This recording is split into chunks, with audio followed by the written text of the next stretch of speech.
on peut caractériser tout ça comme faisant partie du règne de l'arbitraire.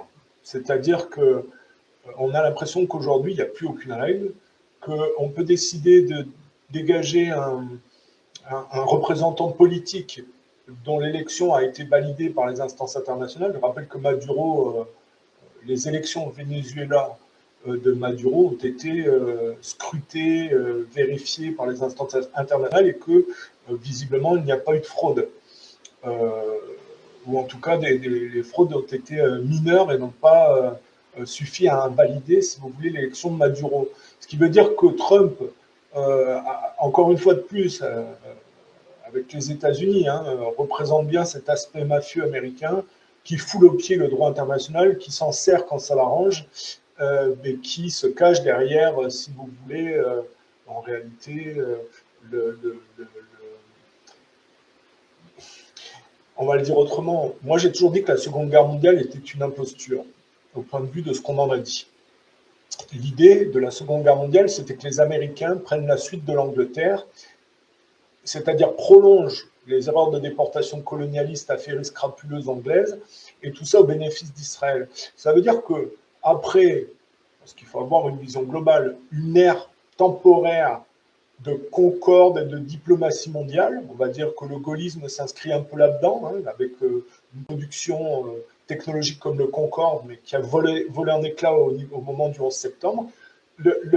L'effet post-Seconde Guerre mondiale, poudre aux yeux, a duré, si vous voulez, on va dire, on va parler des 30 glorieuses, ce genre de choses. C'est pas beaucoup pour le nombre de morts qu'il y a eu quand même pendant la Seconde Guerre mondiale, mais aujourd'hui, l'imposture se révèle avec les mafias juives, les mafias américaines, qui font ce qu'elles veulent en s'assoyant, en foulant au pied le droit international. C'est-à-dire que moi, je ne défends pas les régimes socialistes sud-américains ou le communisme ou ce genre de choses.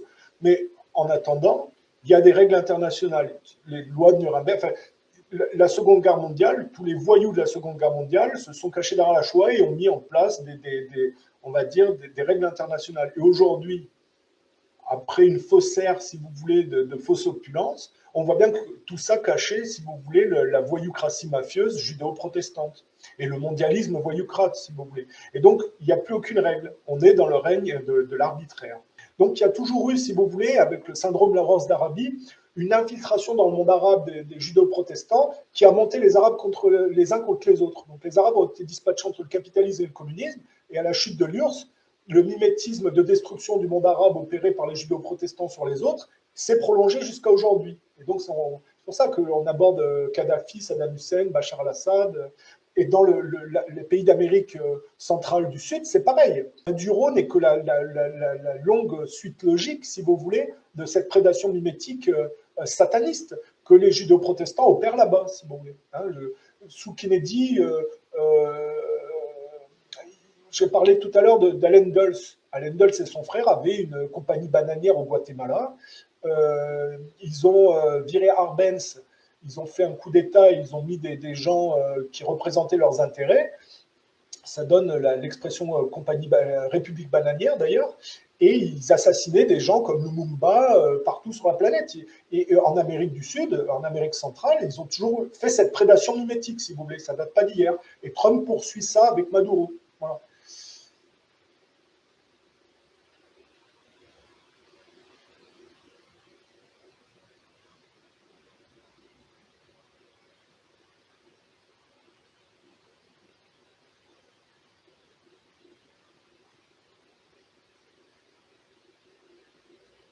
Le projet eurasiatique aurait été, si l'Europe avait été inclue dedans, et si elle n'avait pas été détournée par les judéo-protestants qui veulent tout à fait écarter la Russie de l'Europe, le projet eurasiatique aurait été un boom spectaculaire et une opportunité économique dans ce monde relatif, parce que ce n'est pas mon monde à moi, cette folie de déportation pro-scientifique, si vous voulez, le projet eurasien de ces gens-là aurait consisté en un boom économique pour l'Europe et des prix des matières premières qui auraient été très basses, il y aurait eu une explosion, si vous voulez, d'opportunités au point de vue de la dynamique entrepreneuriale, de l'innovation. Mais la politique étrangère américaine a consisté à séparer la Russie de l'Europe et à empêcher ce projet eurasiatique. L'Eurasie, c'est d'envisager l'Europe, la Russie, la Chine comme un seul continent. Point de vue géographique, c'est vrai que tout est lié, si vous voulez. Donc, la stratégie américaine a consisté, alors que Poutine voulait faire partie de l'Europe, hein, à séparer en misant sur des élites corrompues, hein, parce qu'ils ont Macron, Merz, Merkel, Hollande, tous ces gens-là, Sarkozy, tous ces leaders politiques sont des débauchés par les pays extérieurs, si vous voulez, contre les intérêts nationaux. Faut être clair.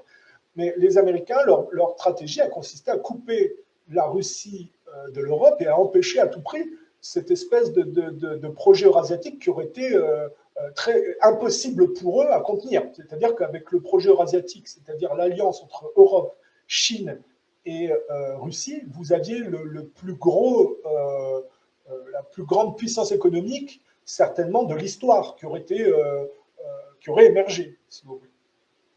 Bon, c'est dans la mouvance pro-technologique hein, que moi je ne suis pas, mais dans les oppositions mimétiques, ce projet a été totalement court-circuité par les Américains pour qu'eux continuent à essayer de survivre, si vous voulez, en gardant la main. Voilà. Bon, les Chinois ne sont pas du tout quelque chose d'un phénomène au point de vue économique c'est de la poudre aux yeux. C'est-à-dire qu'en fait, ils sont la suite logique de tout ce qui ne va pas dans le capitalisme et par lesquels les grandes familles monopolistiques essayent d'établir leur dictature numérique, si vous voulez. Voilà, on va le dire comme ça. Parce que c'est pas avec le boom chinois, l'originalité chinoise qui est en train de montrer son visage, c'est plutôt le pastiche chinois économique qui prolonge tout ce qui n'allait pas. Si vous voulez. Voilà.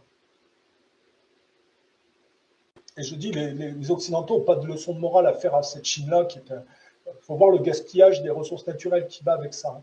Mais le gaspillage, je veux dire, le boom économique occidental s'est fait sur ce modèle-là, ce gaspillage-là, qui est repris à leur compte par les Chinois, si vous voulez, par l'intermédiaire d'un financement extérieur. J'ai vu Maurice Strong au début des années 2000. Il était couvert par le Parti communiste chinois, c'était l'émissaire des Rothschild, et il a été ouvrir une banque écolo. C'est pour ça que j'ai toujours dit que le panda du WWF, qui a été créé par le Philippe de Mountbatten, c'était le mari de la reine d'Angleterre, qui voulait être incarné en virus pour régler le problème de surpopulation. J'ai toujours pensé que le panda anglais du WWF répondait au panda chinois, si vous voulez. C'est-à-dire la technique du panda chinois mafieuse, si vous voulez. C'est que les Chinois ont une technique de négociation commerciale qui consiste à utiliser le panda comme un cheval de Troie des négociations. Qui viennent en France, par exemple, ils disent voilà, on a un panda, vous le payez 1 million, c'est un cadeau, et puis ça ouvre les portes aux négociations. Bon, peut-être que je me trompe, hein, c'est comme ça que je l'ai compris. Bon, et donc si vous acceptez, en fait, à mon avis, hein, dans leur idéologie, c'est que vous vous soumettez. Et de toute façon, ils n'ont pas beaucoup à forcer avec les responsables politiques français. Hein. Et parce que si on vous offre un cadeau, mais qu'il faut le payer 1 million pour commencer des négociations, ça veut dire que vous êtes en état de faiblesse et que vous vous soumettez à ce chantage. Et donc les Chinois se disent, eh ben, c'est des gens sur qui qu'on peut piétiner, si vous voulez. Donc c'est une technique plus subtile que ce qu'on pense. Il y a toujours, chez les Chinois, il faut raisonner, c'est pas aussi simple que ça. Mais après, on peut prendre les Chinois leur propre jeu. Ce n'est pas la première fois que je le dis, mais si ils utilisent un panda, qui est un animal qui vit dans les forêts de bambou, qui mange du bambou et qui est à sa place dans la niche écologique des écosystèmes chinois naturels, ils le déracinent de sa position naturelle et ils s'en servent comme un objet consumériste. Ils les élèvent en batterie et ils utilisent ça comme... Ça veut dire que le panda est la symbolique, si vous voulez, de leur rapport consumériste superficiel et qui se dénonce comme étant les émissaires d'un modèle économique mafieux qui va dégrader la nature et qui ne sera pas, si vous voulez, dans le développement de l'originalité de l'âme chinoise, si vous voulez, au rapport dans ce qu'elle va exprimer au point de vue économique. Ça sera qu'un rapport consumériste mafieux d'opposition, si vous voulez, de confrontation. Voilà, donc on peut apprendre beaucoup, si vous voulez, de cette histoire de la technique du panda chinois, cheval de Troie aux négociations. On peut retourner ça en analysant pour comprendre ce que ça représente dans la réalité économique. Mais bon, comme on n'a que des responsables politiques soumis et corrompus, effectivement, les Chinois s'en donnent à cœur joie, si vous voulez. Voilà.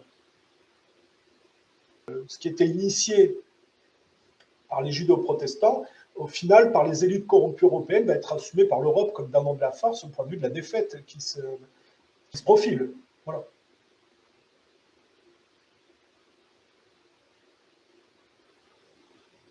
D'où l'intérêt de s'extraire, si vous voulez, de tous ces mécaniques, de cette matrice, de ces réseaux d'opposition mimétique.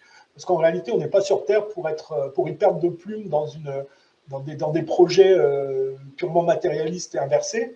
L'idée, c'est de se réveiller, de prendre conscience de toutes ces dynamiques et de la direction qu'elles prennent, et de s'en extraire au point de vue individuel pour travailler à ce pourquoi on est sur Terre, hein, c'est-à-dire du karma positif et à s'améliorer, si vous voulez.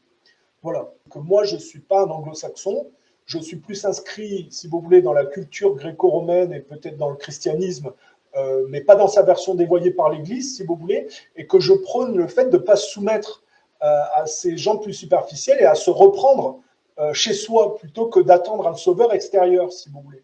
Et c'est pour ça que, voilà, moi, non, il y a un pragmatisme sur la décadence qui fait que chacun joue sa partition. Mais moi, je serais plutôt pour prôner le fait que les gens s'en sortent et fassent une inversion, si vous voulez.